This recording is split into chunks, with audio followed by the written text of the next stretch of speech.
കാണൂ പരസ്യരഹിതമായ ഏറ്റവും പുതിയ എപ്പിസോഡുകൾ.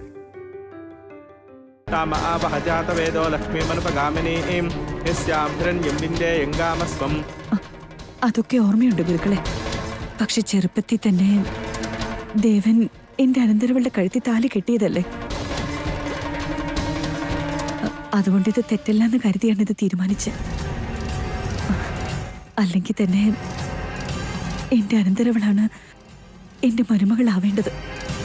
അവളിലൂടെ എന്റെ അനന്തരാവകാശിയെ ഞാൻ ആഗ്രഹിക്കുന്നത്. ഇത് ഞാൻ പണ്ടേ ഗുരുക്കളെ കണ്ട് പറഞ്ഞിരുന്നതല്ലേ. പക്ഷേ മഹാദേവന്റെ ആദേശം മറ്റൊന്നാണല്ലോ.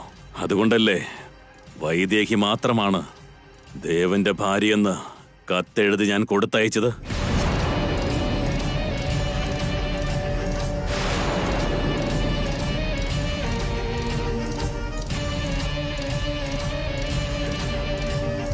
പിന്നെ എങ്ങനെയാണ് കൗസല്യ ഇങ്ങനെ ഒരു തീരുമാനമുണ്ടായത്?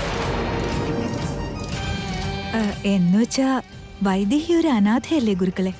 അനാഥയിൽ ജനിക്കുന്ന കുഞ്ഞിന് അനന്തരാവകാശം എന്ന് പറയുമ്പോ അമ്മയ്ക്കും താല്പര്യം ഉണ്ടാവണ്ടേ. അതുകൊണ്ടാ മൊറപ്പെണ്ണിനെ കൊണ്ട് മോനെ കെട്ടിക്കാൻ അമ്മ തീരുമാനിച്ചത്. അതിലെന്ത് തെറ്റ്? മിണ്ടിപ്പോകരുത്.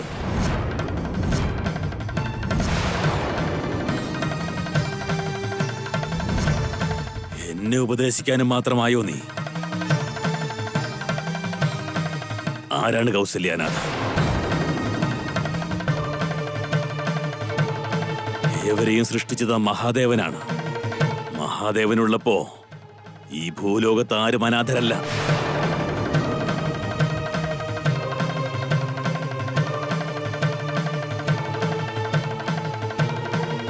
ദശരഥ രാമവർമ്മ എവിടെ? ദശരഥ രാമവർമ്മേ, ദശരഥ രാമവർമ്മേ. രാജഗുരുക്കളെ ആവേശം കാണിക്കരുത്. എനിക്ക് പറയാനുള്ളത് മുഴുവൻ കേക്ക്. എന്താ നിനക്ക് പറയാനുള്ളത്? വർമ്മയുടെ ധർമ്മഭഗ്നിയായിരുന്നിട്ടും അധർമ്മത്തിന് കൂട്ടുനിൽക്കാൻ എങ്ങനെ തോന്നി? ഇതൊരിക്കലും ഉചിതമല്ല കൗസല്യേ. ഈ വിവാഹം നടക്കാൻ പാടില്ല.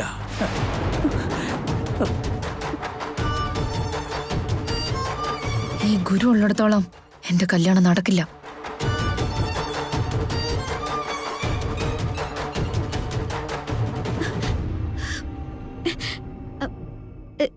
രാജഗുരുക്കൾ വന്നിട്ടുണ്ട്. അച്ഛനോട് അങ്ങോട്ട് ചെല്ലാൻ പറഞ്ഞു. അതെയോ? അദ്ദേഹം വന്നത് ഞാൻ അറിഞ്ഞില്ലല്ലോ. ഗുരുക്കൾ അകത്തുണ്ട്.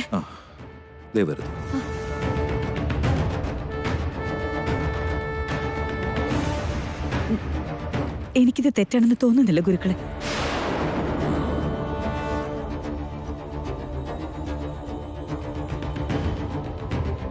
മാത്രമല്ല, കല്യാണ മണ്ഡപം വരെ എത്തിയ ശേഷം കല്യാണം നടത്തരുതെന്ന് പറഞ്ഞ എന്റെ അനന്തരമുള്ള ജീവിതം എന്താവെന്ന് കൂടി ചിന്തിക്കും. ഗുരുക്കൾ വലിയ മനസ്സോടുകൂടി അവൾ അനുഗ്രഹിക്കണം.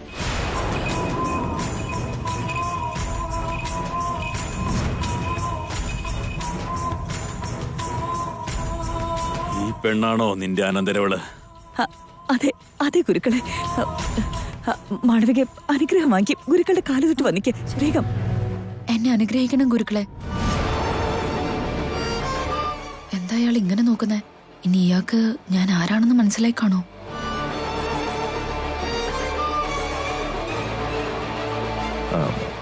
നമസ്കാരമുണ്ട് ഗുരുക്കളെ.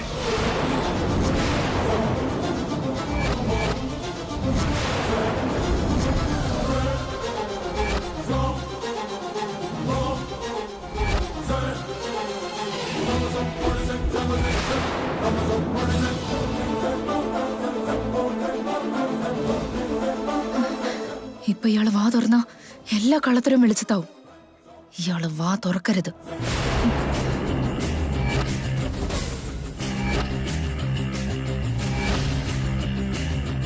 വരണം ദശരഥ രാമവർമ്മേ.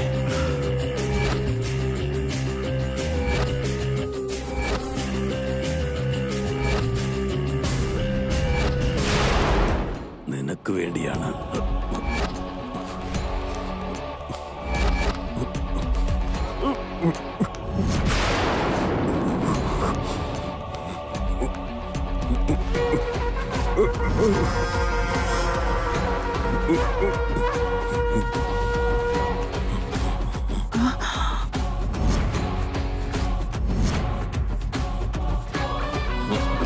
ഗുരുക്കളെ, അയ്യോ ഗുരുക്കളെ, എന്തു പറ്റി ഗുരുക്കളെ?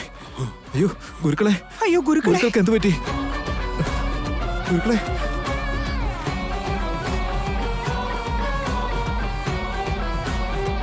എന്ത് പറ്റി ഗുരുക്കൾക്ക്? ഗുരുക്കളെ, ഗുരുക്കളെ, ഗുരുക്കളെ, എന്താ എന്താ അങ്ങേക്ക് പറ്റിയത്?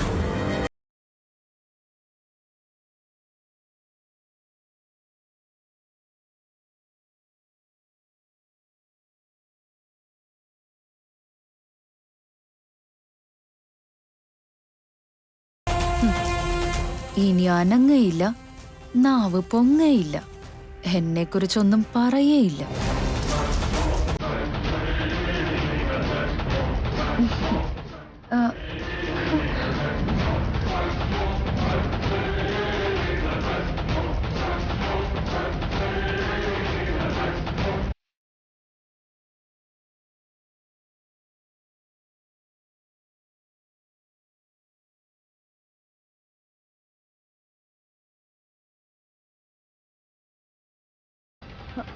ഇതുവരെ കുഴപ്പമൊന്നും ഉണ്ടായില്ല.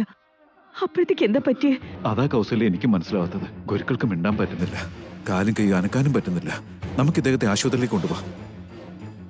ഇപ്പൊ ആശുപത്രിയിൽ നിന്ന് വേണ്ട, ഇവിടെ തന്നെ ഉണ്ടാവും അത്രേ. ഗുരുക്കളെ ആശീർവദിക്കാൻ വന്നതാന്ന് പറഞ്ഞിരുന്നതാ. കല്യാണം കഴിഞ്ഞ് അനുഗ്രഹം തന്നിട്ടേ പോവുള്ളായിരിക്കും. അങ്ങനെയല്ലേ ഗുരുക്കളെ?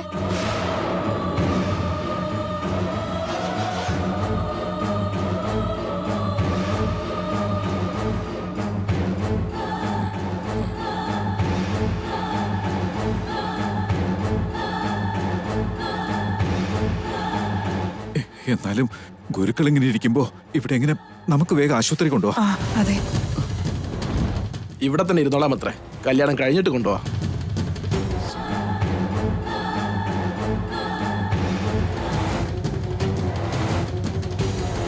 രാജഗുരുക്കൾ എത്തിയതും ഈ കല്യാണം നടന്നത് തന്നെയാന്നാ കരുതിയേ. പക്ഷേ നിനക്ക് ഭാഗ്യമുണ്ട് കേട്ടോ. ഇനി ആ ഭാഗ്യരേഖ തെളിഞ്ഞു തെളിഞ്ഞു വരും.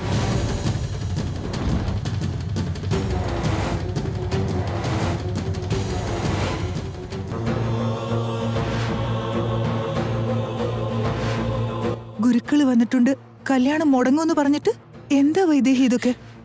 അച്ഛൻ ഗുരുക്കളുടെ അടുത്തേക്ക് വന്നതും ഗുരുക്കളെ സത്യമെല്ലാം പറയുന്ന കരുതി. അതിനു മുമ്പ് ഇതാരും പ്രതീക്ഷിച്ചില്ല. ഇനി എന്താ മാഗി നമ്മൾ ചെയ്യാ? എനിക്കെല്ലാം മനസ്സിലാവുന്നുണ്ട്. നിന്റെ തലയിലെഴുത്ത് മാറ്റാൻ നിന്നെ കൊണ്ടല്ലാതെ മറ്റാർക്കും പറ്റില്ല. എന്താ ചെയ്യേണ്ടെന്ന് വെച്ചാ നീ തന്നെ ആലോചിച്ച് തീരുമാനിക്കും.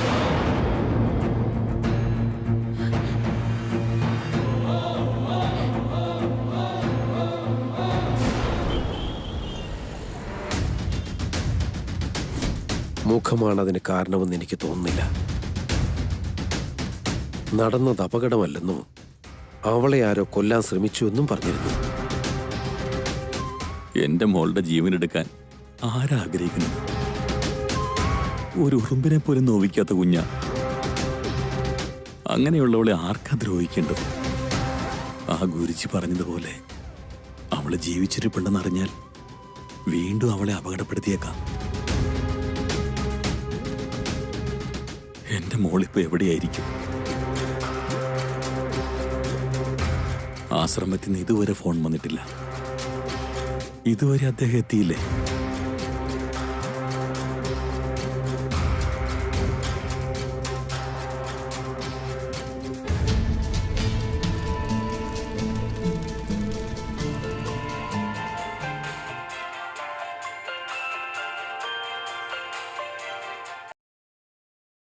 ഹലോ സ്വാമി, ഞാൻ വൈദേഹിയുടെ അച്ഛനാ സംസാരിക്കുന്നത്. ആ സാറായിരുന്നോ? പറയൂ സാറേ. അവിടെ ഒരാളുടെ കയ്യിൽ മോളുടെ ഫോട്ടോ ഉണ്ടെന്ന് പറഞ്ഞിട്ട് ഇതുവരെ അയച്ചിട്ടില്ല. ഇല്ല, അദ്ദേഹം എത്തിയിട്ടില്ല. ഫോണും എടുക്കുന്നില്ല സാറേ. വന്നത് ഞാൻ ഫോട്ടോ അങ്ങോട്ട് അയച്ചു തന്നേക്കാം. മറക്കാതെ അയച്ചേക്കണേ സ്വാമി, അത് കിട്ടിയാലേ കാര്യമുള്ളൂ. ആ ആയിക്കോട്ടെ സാറേ.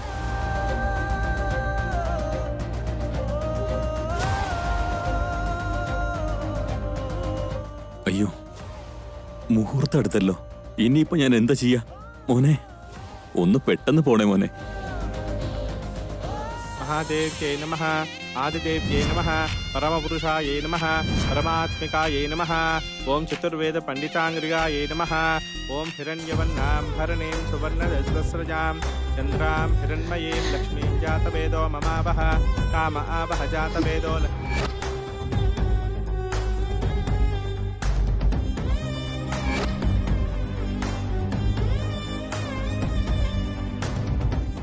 മണവാട്ടിയോട് പെട്ടെന്ന് ഇങ്ങോട്ട് വരാൻ പറയൂ.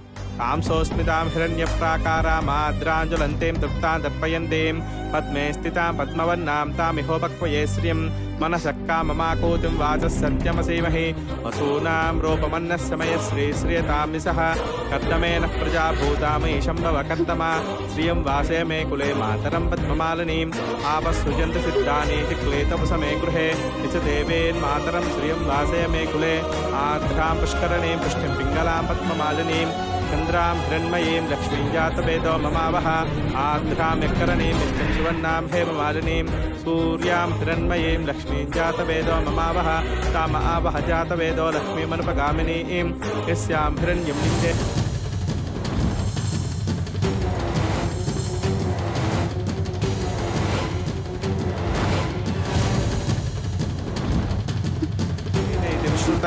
ऋषयस्ते तय पुत्रा स्वयं श्रीदेवी देवता पद्मासने पद्मऊरु पद्माक्षी पद्मसंभवे अम्मा भजस्व पद्माक्षी येन सौख्यं लवाम्यहम् अस्वदायी च गोदायी धनदायी महाधने धनं मे जुषतां देवी सर्वकाम.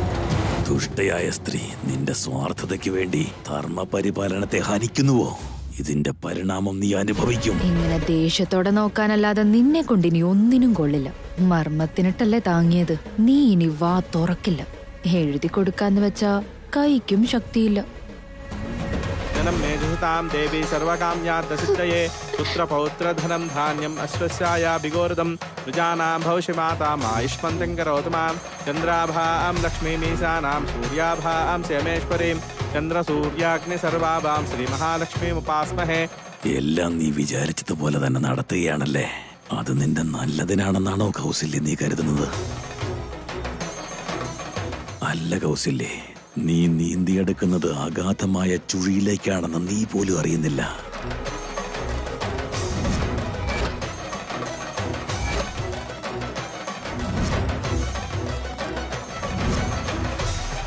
ഒന്ന് പെട്ടെന്ന് പോ മോനെ, പ്ലീസ്. സമയമില്ലാത്തതുകൊണ്ടാ.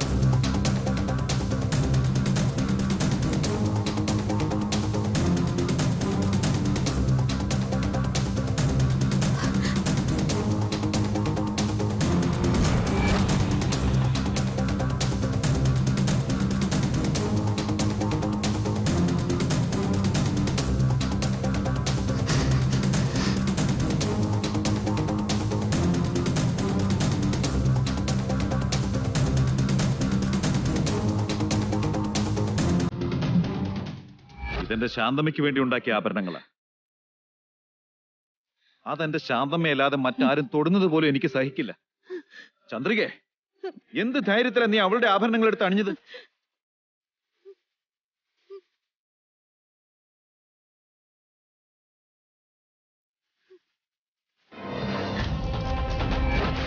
ഇത്രയും നാളത്തെ എന്റെ കഷ്ടപ്പാട് ഇന്നാണ് ഫലം കാണാൻ പോകുന്നത്. നേറിപ്പുകയുന്ന എന്റെ മനസ്സിന് ഈ കല്യാണത്തോടെ കുളിർമ കിട്ടും. അതേടാ ദശരഥ രാമവർമ്മ. എന്റെ മകള് നിന്റെ വീട്ടിൽ കാലുകുത്തിയതും നിന്നെ പാതാളത്തിലേക്ക് ചവിട്ടി താഴ്ത്തുവടാ.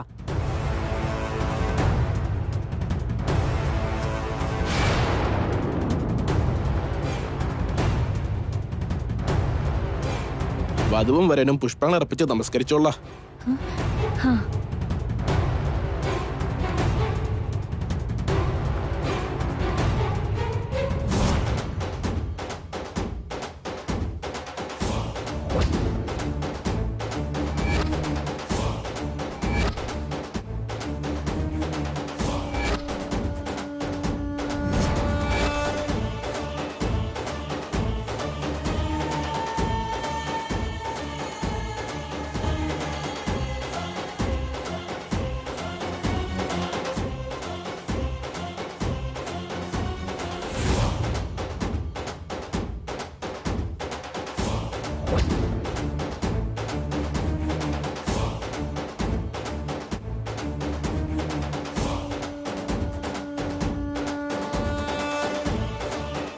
ഇനി എന്താ വൈദേഹി നീ ആലോചിച്ച് നിൽക്കുന്ന? മുഹൂർത്തം അടുത്തു വരുന്നത് കണ്ടില്ലേ? നീ അങ്ങോട്ട് ചെല്ലുന്നില്ലെങ്കിൽ ഞാൻ ഇപ്പൊ തന്നെ അങ്ങോട്ട് ചെല്ലും. നിർത്ത്, കല്യാണം നിർത്ത്.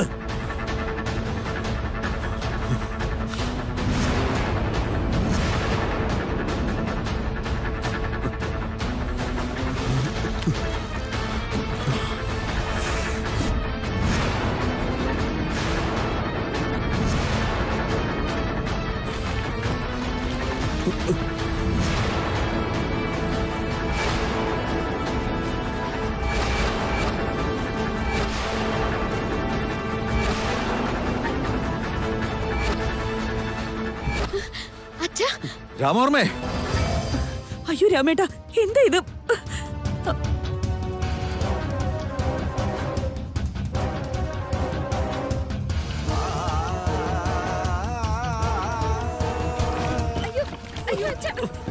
രാമ എന്തായി കാണിക്കുന്നേ? രാമ വേണ്ട, രാമ വേണ്ട, പറയുന്നേക്ക്. രാമ, രാമ വേണ്ട, അരുത് രാമ, പറയുന്നേക്ക്. രാമ എന്താ ഈ കാണിക്കുന്നേ? എന്തിനും പരിഹാരം ഉണ്ടല്ലോ. രാമ വേണ്ട, രാമ പറയുന്നേക്ക്. എന്തിനും പരിഹാരമുണ്ട്. എന്താ കാണിക്കുന്നേ? ഓരോ വിധത്തിൽ ആ ഗുരുക്കളെ ഒന്ന് ഒതുക്കിയത്. അപ്പതേ വൈദേഹിയുടെ തന്തപ്പടി. രാമ അരുത്, രാമ തടയാൻ നോക്കണ്ട.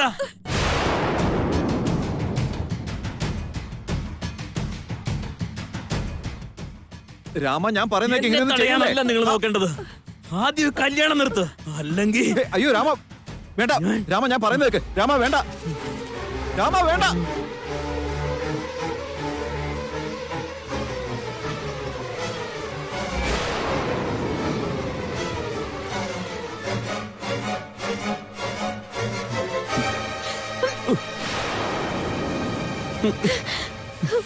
എന്താ ഇത്?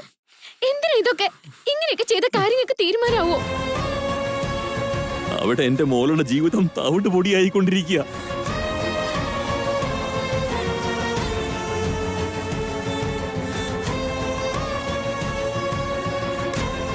അത് തടയാൻ കഴിയാത്ത ഞാൻ ഇനി ജീവിച്ചിരുന്നിട്ട് എന്ത് കാര്യം മോളെ? മറ്റൊന്നും ചെയ്യാൻ ഈ അച്ഛനെ കൊണ്ട് കഴിവില്ല മോളെ. ഒന്ന് നിർത്തുന്നുണ്ട് രാമേട്ടാ. ഞങ്ങൾ നിങ്ങളുടെ മോളുടെ ജീവിതം തകർത്ത പോലെയാണല്ലോ സംസാരിക്കുന്നത്. സത്യം പറഞ്ഞാ നിങ്ങളുടെ മോൾ ഒറ്റയൊരുത്തി കാരണം എന്റെ മോന്റെ ജീവിതം ഇങ്ങനെയായത്. അനാവശ്യം പറയരുത് കൗസല്യേ, ആലോചിച്ച് സംസാരിക്കണം. എന്റെ മോളുള്ളപ്പോ മോനെ കൊണ്ട് മറ്റൊരു വിവാഹം കഴിപ്പിച്ചിട്ട് എന്റെ മോള് നിങ്ങളുടെ മോന്റെ ജീവിതം.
ഓഹോ, കല്യാണം മുടക്കാൻ മനസ്സ് വരുന്നില്ല അല്ലേ?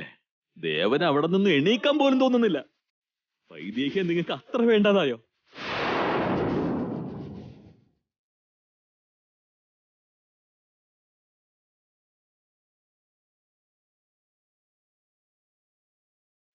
അത് ശരി, ഈ കല്യാണം നടത്തി അടങ്ങൂല്ലേ? എന്നാ എന്റെ ശവത്തിന്റെ പുറത്തേ നടക്കൂ.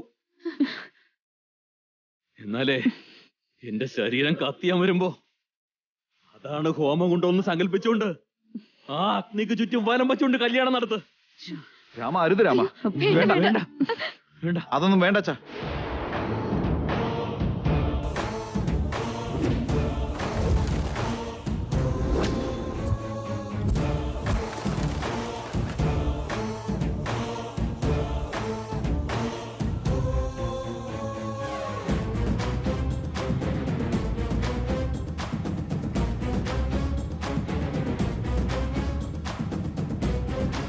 അച്ഛൻ എന്താ പറയുന്നേ? അച്ഛന് മാത്രമേ മോളോട് സ്നേഹമുള്ളൂ എന്നാണോ? അപ്പൊ എനിക്ക് എന്റെ ഭാര്യയോട് ഒട്ടും സ്നേഹമില്ല അല്ലേ? വാ, എനിക്ക് സംസാരിക്കണം. വേണ്ട ദേവാ, ഈ കല്യാണം മുടങ്ങാതെ ഞാനിവിടെ നനങ്ങില്ല. ഈ കല്യാണ ചെറുക്കൻ തന്നെയല്ലേ അകത്തോട്ട് വിളിക്കുന്നത്? ഞാനില്ലാതെ ഇവിടെ കല്യാണം നടക്കില്ലല്ലോ. അച്ഛനകത്തേക്ക് സംസാരിക്കണം. അച്ഛൻ എന്റെ കൂടെ വാ.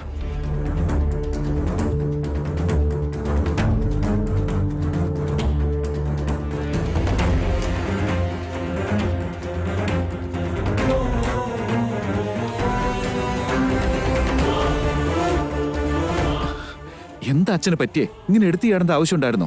ഇത് എടുത്തിയാട്ടാണെന്നോ? ആണോ മോനെ? എടുത്തിയാട്ടേണ്ട പ്രായം എനിക്ക്. ഇതിപ്പോ എന്നോടെ നിർത്തിയെന്ന് വിചാരിച്ചോ? എന്റെ മോളോട് കാണിച്ച ക്രൂരതയ്ക്ക് ഈ കല്യാണ മണ്ഡപം പെട്രോൾ ഒഴിച്ച് കത്തിക്കേണ്ടതായിരുന്നു. അച്ഛൻ എന്തുകൊണ്ടാ ഞാൻ മോളെ ചതിക്കുകയാണെന്ന് കരുതുന്നേ? അങ്ങനെ എനിക്ക് സ്വപ്നത്തിൽ പോലും വിചാരിക്കാൻ പറ്റുന്ന അച്ഛന് തോന്നുന്നുണ്ടോ? അല്ലെങ്കിൽ ഈ നടക്കുന്നതൊക്കെ എന്താ? എന്റെ മോളെ എവിടെയാണെന്നൊന്ന് അന്വേഷിച്ചോ? അത് ചിന്തിക്കാൻ പോലും നിനക്ക് തോന്നിയില്ലല്ലോ. അമ്മ പറഞ്ഞ വാക്കും കേട്ട് കല്യാണം കഴിക്കാൻ കയറിയിരിക്കുന്നു. ഇതിന് എന്താന്നാ പറയണ്ടേ? കല്യാണത്തിന് തയ്യാറായതേ ഉള്ളൂ, അല്ലാതെ കല്യാണം ഇതുവരെ നടന്നില്ലല്ലോ. അതെന്താ മനസ്സിലാക്കാത്തെ? ആ മണ്ഡപത്തിൽ കയറിയിരുന്നോണ്ട് മാളവികയുടെ കഴുത്തി താലി കെട്ടിയ അപ്പ എന്റെ കഴുത്തി പിടിച്ച് അച്ഛന് ചോദിക്കാം. അതല്ലാതെ ഇങ്ങനെ എടുത്തിയാടി ഒന്നും ചെയ്യരുത്. കല്യാണം കഴിക്കണമെന്ന് ഉദ്ദേശമില്ലായിരുന്നെങ്കിൽ ഈ ഒരുക്കങ്ങൾക്ക് നീ നിന്ന് കൊടുക്കുവോ? അതിന് കാരണമുണ്ട് അച്ഛാ. വൈദേഹി എനിക്ക് ഈ മണ്ഡപത്തിൽ എത്തിക്കണായിരുന്നു. എന്ത്? ഇങ്ങനെ ചെയ്താ വൈദേഹി വരുവോ? പറയരുന്ന് കരുതിയതാ. ഇപ്പൊ നീയാ എന്നെ കൊണ്ട് പറയിപ്പിക്കുന്നേ. നിനക്ക് വട്ടാദേവാ. നിന്റെ അരികിൽ തന്നെ ഉണ്ടായിട്ടും നിന്റെ അടുത്തേക്ക് വരാൻ പറ്റാത്ത അവസ്ഥയാണെന്ന് അറിയോ നിനക്ക്? എത്ര വലിയ പ്രശ്നം അവളെ നേരിടുന്നെന്ന് അറിയോ നിനക്ക്? അറിയാം, എനിക്കെല്ലാം അറിയാം അച്ഛാ.